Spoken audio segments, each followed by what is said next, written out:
oceans have deeply influenced culture, and it's just infinite numbers of ways that it's influenced cultures. I think for trading, for trade, for commerce, for mythology, for food. The oceans have given a tremendous amount of food and nourishment to the human race, we could say. And it surrounds continents. It's a major part of the globe. It's hard to say how it's influenced in many ways, in every way.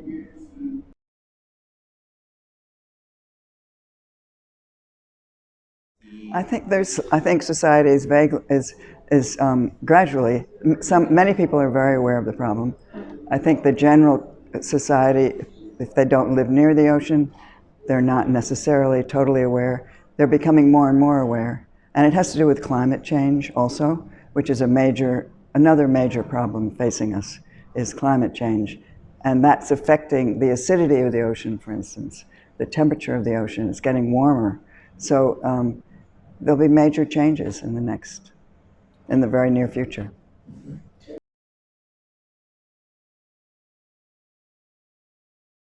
Well, I work poetry. I do refer to poetry in my work, but it's from the very beginning when I first started working, 50 years ago.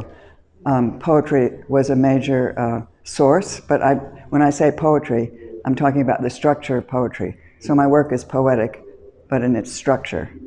And in this particular case, in the oceans piece, I quote certain poets.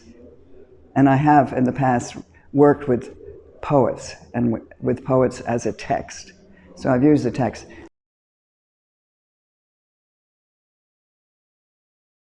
Well, from the very beginning, I've been reading the newspaper and looking at the internet and finding my own scientific information. But I wouldn't say the major part of the work is scientific information, but I collaborated with a scientist, with a marine biologist, David Gruber, and the reason I collaborated with him was because I was very interested in how he photographs underwater sea life, because my main concern was to show certain aspects of the beauty of the ocean, of the underwater sea life. And so I've included some of his footage that he shot of biofluorescent fish and creatures in the work.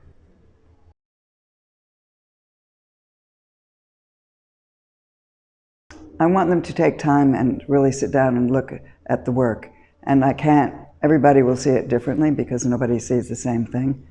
But I want them to see some of the beauty of the world, the underwater world, the fish. I want them to see the beauty of what's being destroyed. Like there's one shot of a whale. It's very appealing. Some of the shots of the fish are very appealing. Fish are very friendly and very